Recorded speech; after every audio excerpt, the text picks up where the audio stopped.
ചിക്കാഗോയിൽ വെച്ച് 23 വയസ്സുള്ള ജീസസ് ഗുട്ടിയറൈസ് എന്ന യുവാവിന് നേരിടേണ്ടി വന്ന ഒരു അനുഭവം വളരെ ഞെട്ടിക്കുന്നതാണ്. രാവിലെ ജിമ്മിൽ നിന്ന് വീട്ടിലേക്ക് നടന്നു പോകുമ്പോൾ ലൈസൻസ് പ്ലേറ്റ് ഇല്ലാത്ത ഒരു ഗ്രേ കാഡിലാക് SUV അദ്ദേഹത്തിൻ്റെ ശ്രദ്ധയിൽപ്പെട്ടു.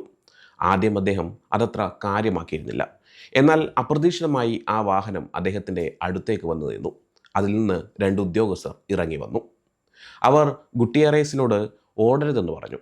തുടർന്ന് അദ്ദേഹത്തോട് പല ചോദ്യങ്ങളും ചോദിക്കാൻ തുടങ്ങി. എങ്ങോട്ടാണ് പോകുന്നത്, എവിടെ നിന്ന് വരുന്നു, കൈവശം തിരിച്ചറിയൽ രേഖകളുണ്ടോ തുടങ്ങിയ ചോദ്യങ്ങളായിരുന്നു അവ. ഗുട്ടിയറേസ് അമേരിക്കൻ പൗരനാണെന്ന് അവരോട് പറഞ്ഞു. എന്നാൽ കൈവശം തിരിച്ചറിയൽ രേഖകളൊന്നും ഉണ്ടായിരുന്നില്ല. പരിഭ്രാന്തരായ അദ്ദേഹം തൻ്റെ ഫോണിൽ അതിൻ്റെ കോപ്പി കണ്ടെത്താൻ ശ്രമിച്ചു. ഇതിനിടയിൽ ഉദ്യോഗസ്ഥർ അദ്ദേഹത്തെ കാറിലേക്ക് കയറ്റി. കാറിനകത്ത് മറ്റ് 2 ഉദ്യോഗസ്ഥർ കൂടി ഉണ്ടായിരുന്നു. അവർ ഗുട്ടിയറേസിനെ കൈവിലങ്ങണിയിച്ചു. ഇവിടെ മിണ്ടാതെ ഇരുന്നോളൂ എന്ന് അവർ പറയുകയും ചെയ്തു. ഗുട്ടിയറൈസിൻ്റെ കൈവശം തിരിച്ചറിയൽ രേഖകൾ ഇല്ലാതിരുന്നതിനാൽ ഉദ്യോഗസ്ഥർ മറ്റൊരു വഴി സ്വീകരിച്ചു. അവർ അദ്ദേഹത്തിൻ്റെ മുഖത്തിൻ്റെ ഒരു ഫോട്ടോ എടുത്തു. കുറച്ചു കഴിഞ്ഞ് ഉദ്യോഗസ്ഥർക്ക് ഉത്തരം ലഭിച്ചു. അവൻ പറഞ്ഞത് ശരിയാണ്, അവൻ്റെ കയ്യിൽ രേഖകളുണ്ട് എന്ന് ഉദ്യോഗസ്ഥർ പരസ്പരം പറയുകയായിരുന്നു. ഗുട്ടിയറൈസിൻ്റെ ഈ അനുഭവം റിവീൽ എന്ന മാധ്യമത്തോട് അദ്ദേഹം പങ്കുവച്ചതാണ്. ഇത് രാജ്യത്തുടനീളം ഫെഡറൽ അധികാരികൾ ചെയ്യുന്ന ഒരു കാര്യത്തിൻ്റെ നേർക്കാഴ്ചയാണ്. അവർ മുഖം തിരിച്ചറിയാനുള്ള ഒരു ആപ്പ് ഉപയോഗിച്ച് ആളുകളുടെ മുഖം സ്കാൻ ചെയ്യുന്നുണ്ട്. ഈ ആപ്പ് വഴി വ്യക്തിയുടെ പേര്, ജനനത്തീയതി, കുടിയേറ്റക്കാരാണെങ്കിൽ അവരുടെ ഏലിയൻ നമ്പർ, നാടുകടത്താനുള്ള ഉത്തരവുണ്ടോ തുടങ്ങിയ വിവരങ്ങൾ ലഭിക്കും. 404 മീഡിയ എന്ന മാധ്യമം മുമ്പ് ഇമിഗ്രേഷൻ ആൻഡ് കസ്റ്റംസ് എൻഫോഴ്സ്മെൻറ്റിൻ്റെ ആഭ്യന്തര ഇമെയിലുകൾ പുറത്തുവിട്ടിരുന്നു. മൊബൈൽ 45 എന്ന പേരുള്ള ഈ മുഖം തിരിച്ചറിയൽ ആപ്പിനെക്കുറിച്ചും ആളുകളുടെ മുഖം സ്കാൻ ചെയ്ത് അവരുടെ പൗരത്വം പരിശോധിക്കുന്ന ഉദ്യോഗസ്ഥരുടെ വീഡിയോകളെക്കുറിച്ചും അവർ വിശദീകരിച്ചിരുന്നു. ഇപ്പോൾ റിവീൽ എന്ന മാധ്യമം ഈ സാങ്കേതികവിദ്യ ഉപയോഗിക്കപ്പെട്ടതായി സംശയിക്കുന്ന ഒരാളുമായി സംസാരിച്ചിരിക്കുകയാണ്. ഗുട്ടിയറേസ് തൻ്റെ പൗരത്വം തെളിയിക്കാൻ പാസ്പോർട്ടിൻ്റെ ഒരു കോപ്പി റിവീലിന് അയച്ചു കൊടുക്കുകയും ചെയ്തിട്ടുണ്ട്. നിങ്ങൾ തോന്നിയ പോലെ ആളുകളെ പിടിക്കുകയാണോ എന്ന് ഗുട്ടിയറേസ് അവരുടെ മുഖം സ്കാൻ ചെയ്തതിന് ശേഷം ഉദ്യോഗസ്ഥരോട് ചോദിച്ചിരുന്നു. ഏകദേശം 1 മണിക്കൂർ കാറിൽ യാത്ര ചെയ്തതിന് ശേഷമാണ് ഉദ്യോഗസ്ഥർ ഗുട്ടിയറേസിനെ ഇറക്കിവിട്ടത്. അടുത്ത കുറച്ച് ദിവസത്തേക്ക് പേടിച്ചിട്ട് ഗുട്ടിയറേസ് എവിടെയും പോയില്ല, ജിമ്മിൽ പോലും പോയില്ല എന്നതാണ് യാഥാർത്ഥ്യം. ഇത് അവകാശങ്ങളുടെ വ്യക്തമായ ലംഘനമാണ്. സ്വതന്ത്രമായ ഒരു സമൂഹത്തിന് ഇത് യോജിച്ചല്ല എന്ന് ACLUവിൻ്റെ സ്പീച്ച് പ്രൈവസി ടെക്നോളജി പ്രൊജക്റ്റിൻ്റെ ഡെപ്യൂട്ടി പ്രൊജക്ട് ഡയറക്ടറായ നാഥൻ ഫ്രീഡ് വെസ്ലർ പറഞ്ഞു. കുടിയേറ്റ ഉദ്യോഗസ്ഥർക്ക് നമ്മുടെ മുഖം ഈ പിഴവുകൾ നിറഞ്ഞ സ്വകാര്യത നശിപ്പിക്കുന്ന സാങ്കേതിക വിദ്യ ഉപയോഗിച്ച് സ്കാൻ ചെയ്യാൻ യാതൊരു അധികാരവുമില്ല. പ്രത്യേകിച്ച് പലപ്പോഴും ആളുകളെ അവരുടെ തൊലിയുടെ നിറത്തിൻ്റെയോ താമസിക്കുന്ന സ്ഥലത്തിൻ്റെയോ പേരിൽ നിർത്തുന്നത് തെറ്റാണ് എന്നും അദ്ദേഹം കൂട്ടിച്ചേർത്തു. മൊബൈൽ 45 എന്ന ഈ app ICE customs and border protection ഉദ്യോഗസ്ഥർക്ക് അവരുടെ ഔദ്യോഗിക ഫോണുകൾ ലഭ്യമാണ്. ഒരു ഉദ്യോഗസ്ഥൻ ഒരാളുടെ മുഖം സ്കാൻ ചെയ്ത് കഴിഞ്ഞാൽ ഈ ആപ്പ് അമേരിക്കൻ സർക്കാരിൻ്റെ ഡാറ്റാബേസുകളുമായി ബന്ധിപ്പിക്കുന്നു. ഇതിൽ FBI-യുടെ ഡാറ്റാബേസും സംസ്ഥാനങ്ങളിലെ നിലവിലുള്ള വാറണ്ടുകൾ പരിശോധിക്കുന്ന ഡാറ്റാബേസും ഉൾപ്പെടും. ഈ ആപ്പ് ഏകദേശം 20 കോടി ചിത്രങ്ങളുള്ള ഒരു ഡാറ്റാബേസുമായി വ്യക്തിയുടെ മുഖം താരതമ്യം ചെയ്യും.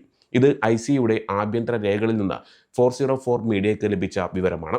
ആപ്പിൽ കാണിക്കുന്ന ചിത്രം വ്യക്തി ഏറ്റവും ഒടുവിൽ CBPയുമായി ബന്ധപ്പെട്ടപ്പോൾ എടുത്ത ചിത്രമായിരിക്കും. എന്നാൽ താരതമ്യം CBP സൂക്ഷിക്കുന്ന വ്യക്തിയുടെ എല്ലാ ചിത്രങ്ങളുമായി നടക്കും എന്ന് ഹോംലാൻഡ് സെക്യൂരിറ്റി ഡിപ്പാർട്ട്മെൻറ്റിൻ്റെ ആഭ്യന്തര രേഖയിൽ പറയുന്നുണ്ട്. സാധാരണയായി അതിർത്തിയിൽ യാത്രക്കാരെ പരിശോധിക്കാൻ ഉപയോഗിക്കുന്ന ഈ സംവിധാനം ഇപ്പോൾ അമേരിക്കൻ തെരുവുകളിൽ ആളുകളെ പരിശോധിക്കാനും ഉപയോഗിക്കുന്നുണ്ട്. മൊബൈൽ 45യുടെ ആവശ്യം രാജ്യത്ത് നിന്ന് പുറത്താക്കാൻ കഴിയുന്ന ആളുകളെ തിരിച്ചറിയാനാണെന്ന് ആഭ്യന്തര രേഖ പറയുന്നു. എന്നാൽ ഇത് ഗുട്ടിയറേസിൻ്റെ കാര്യത്തിൽ സംഭവിച്ചതുപോലെ അമേരിക്കൻ പൗരന്മാർക്കെതിരെയും ഉപയോഗിക്കാമെന്ന് അതിൽ സമ്മതിക്കുന്നുണ്ട്.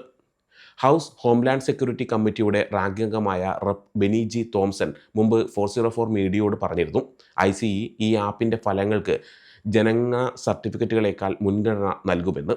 ICE ഉദ്യോഗസ്ഥർ ജനങ്ങളോട് പറഞ്ഞിട്ടുണ്ട്, മൊബൈൽ 45 വഴി ലഭിക്കുന്ന ബയോമെട്രിക് മാച്ച് ഒരു വ്യക്തിയുടെ സ്റ്റാറ്റസ് സംബന്ധിച്ച അന്തിമ തീരുമാനമായി കണക്കാക്കാമെന്നും ഒരു ICE ഉദ്യോഗസ്ഥന് അമേരിക്കൻ പൗരത്വം തെളിയിക്കുന്ന രേഖകൾ, ജനന സർട്ടിഫിക്കറ്റ് ഉൾപ്പെടെ അവഗണിക്കാമെന്നും ആപ്പ് ആ വ്യക്തി ഒരു വിദേശിയാണെന്ന് കാണിക്കുകയാണെങ്കിൽ എന്നും അദ്ദേഹം പറയുന്നുണ്ട്.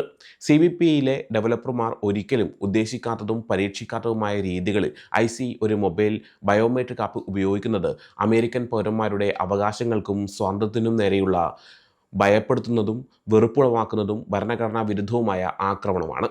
അമേരിക്കയിൽ സർക്കാർ ഉദ്യോഗസ്ഥർ നമ്മുടെ മുഖം സ്കാൻ ചെയ്യുകയോ നമ്മുടെ വ്യക്തിഗത വിവരങ്ങൾ എടുക്കുകയോ നമ്മുടെ ഫോട്ടോകൾ വർഷങ്ങളോളം സൂക്ഷിക്കുകയോ തെറ്റായ തിരിച്ചറിയലുകൾക്കും തെറ്റായ അറസ്റ്റുകൾക്കും നമ്മെ വിധേയരാകുകയോ ചെയ്യാത്ത നമ്മുടെ കാര്യങ്ങൾ ചെയ്യാൻ നമുക്ക് സ്വാതന്ത്ര്യമുണ്ടായിരിക്കണം. അമേരിക്കൻ തെരുവുകളിൽ ICയും CBPയും മൊബൈൽ 45 ഉപയോഗിക്കുന്നത് ഉടനടി അവസാനിപ്പിക്കണമെന്ന് ACLUവിൻ്റെ വെസൽ കൂട്ടിച്ചേർത്തു. DHS നിയമനിർവഹണ ശേഷികളോ രീതികളോ സ്ഥിരീകരിക്കുകയോ നിഷേധിക്കുകയോ ചെയ്യുന്നില്ല. CBP പറഞ്ഞത് ഈ ആപ്പ് ICയുടെ പ്രവർത്തനങ്ങളെ പിന്തുണയ്ക്കാൻ വേണ്ടിയാണ് നിർമ്മിച്ചതെന്നും അത് രാജ്യത്തുടനീളം IC ഉപയോഗിക്കുന്നുണ്ടെന്നുമാണ് എന്നാണ് DHS അസിസ്റ്റന്റ് സെക്രട്ടറി ട്രീസിയ മക്ലോനിൻ ഈ പ്രസ്താവനയിൽ പറഞ്ഞത്. മൊബൈൽ 45 എന്നത് US customs and border protection IC ഏജന്റുമാർക്കും ഉദ്യോഗസ്ഥർക്കുമായി വികസിപ്പിച്ചെടുത്ത ഒരു നിയമ നിർവഹണ ആപ്ലിക്കേഷനാണ്. ഇത് ഫീൽഡ് ഉദ്യോഗസ്ഥർക്ക് കുടിയേറ്റ പരിശോധനയ്ക്കിടെ വിവരങ്ങൾ ശേഖരിക്കാനാണ് സഹായിക്കുന്നത്. എന്നാൽ ഒരു വ്യക്തിയുടെ കുടിയേറ്റ നിലയെക്കുറിച്ച് തീരുമാനമെടുക്കുന്നതിന് മുമ്പ് ഏജന്റുമാർ എല്ലാ സാഹചര്യങ്ങളും പരിഗണിക്കണം. ICE ടീമുകളുമായി ചേർന്ന് പ്രവർത്തിക്കുന്ന CBP ഉദ്യോഗസ്ഥർക്ക് ആവശ്യമായ പരിശീലനം പൂർത്തിയാക്കിയ ശേഷം ഈ ആപ്പ് ഉപയോഗിക്കാൻ കഴിയും. നിയമനിർവഹണപരമായ കാര്യങ്ങൾ കാരണം കൂടുതൽ വിശദാംശങ്ങൾ പങ്കുവെക്കാൻ കഴിയില്ല എന്നാണ് ഒരു CBP വക്താവ് പറഞ്ഞത്. സമയം മലയാളം വാർത്തകൾ ഇനി ടൈംസ് ഓഫ് ഇന്ത്യ സൂപ്പർ ആപ്പിലും.